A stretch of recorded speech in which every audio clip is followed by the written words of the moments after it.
Անվտանգությունը ուղղակի քայքայում են բանակը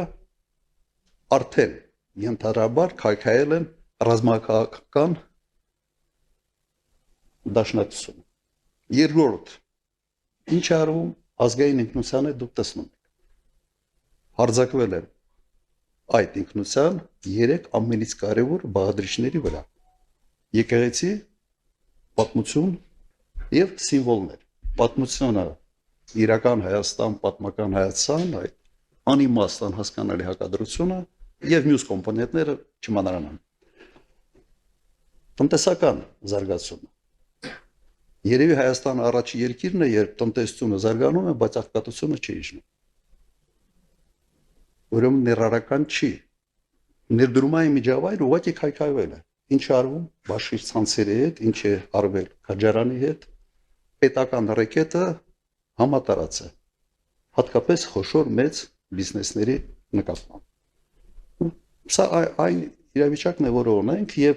հաջորդ կարևորագույն բաղադրիչը դա ներքին կայունությունն է, վստահությունն է ժողովրդի կառավարության եւ ընդհանրապես ժողովրդի միջեւ, վստահության մակարդակի բարձրացումը։ Ինչ է արվում Հայաստանում, քայքայվում է հակադրելով բոլորի, նույնիսկ եկեղեցում ենթադրյալ կուսակրոնությունը հաղթած, այսպես ասենք, սրբազաններին հակադրում են նույն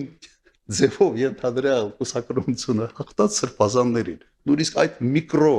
այսպես հակադրության մեջ է մտել այսօր գործող վարչապետը։ Խայտարակություն։ Բայց հարցը հետևյալն է. ինչի համար է այս ամենը արվում։ Ինչն է մոտիվացիան։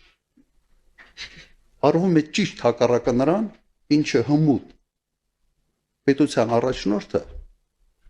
պետք է անի։ Այս ուղղակի թվարկեցի մի քանի հատ կարևոր բան, թե ինչի վրա պետք է էներգիան ուղղված լինի, եւ նաեւ ցույց են տալիս, թե ինչ արվում։